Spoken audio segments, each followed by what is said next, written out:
children first, if you put them on the table on their plates and you say to them, the other stuff is coming really soon, but this is all that's ready right now, if they're hungry, they will fight over the last piece of broccoli.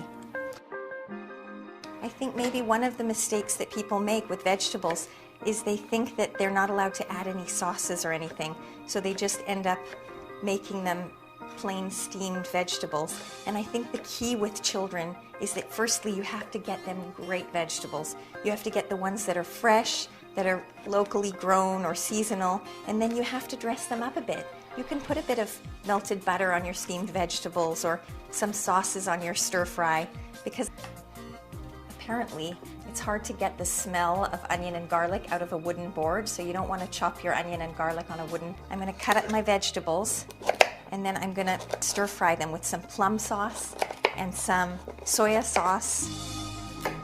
In medical school they taught us never to feed a child anything round like this because it's exactly the size of their windpipe, and if they inhale it, it can block off their air passage. So if you have things that are round, just cut them in.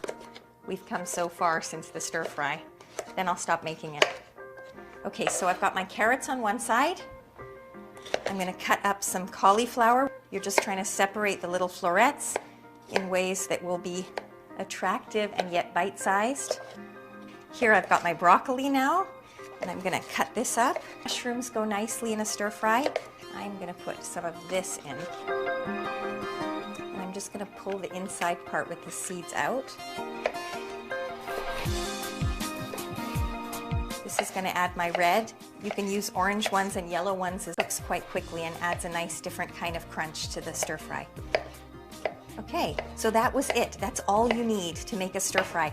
And look how many vitamins your children are going to get from this as their first course, as their appetizer. Sorry, Alice Waters, you're my hero, but I'm not ready to give up on my stir fry yet, and neither are the kids. It's going to be quite a high heat, like medium high for a stir fry. And again, I'm just going to start with a little bit of olive oil. You can put a splash of sesame oil in if you have it, but you don't have to have 10 different kinds of oil in your cupboard either. It'll taste just as good with olive oil. And there's something else I didn't mention. This is ginger. If you want to add a bit of really Asian flavor to your stir fry, this smells so fresh and nice. And it's easy to use. You just peel the skin off and cut a little chunk, and you can push it through the same kind of press that you would use for garlic. And if you don't have one of these, you can use a little pot and just pound it up or cut it with a knife into small pieces. Okay, be careful that you don't get splattered because hot oil is not fun to have on your skin. And then I'm just gonna move these around until they start to get kind of glassy looking. The nice thing about stir fry is it's got the sweet and the sour and the salty, and it's got so much color. It like hits all of the children's senses at once. I think with a dish like this, if you show the children that you enjoy eating it, that you look forward to not only to making it, but to eating it with them, I think they'll be much more motivated and much more likely to try it. And now we're going to give our carrots a little head start because they take just a tiny bit longer. So we're going to move this over here, and I'm just going to shove my carrots in and give those just a minute or two.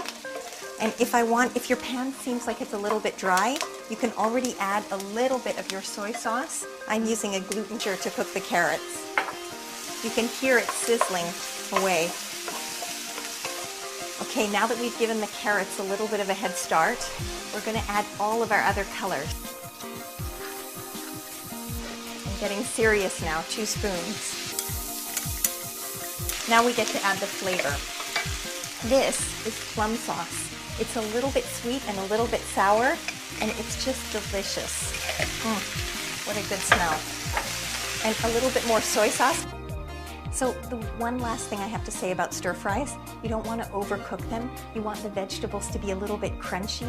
The kids prefer it that way. And with a smell like this, they'll taste this at least, especially if you give it to them before you put the pasta and the chicken and the other.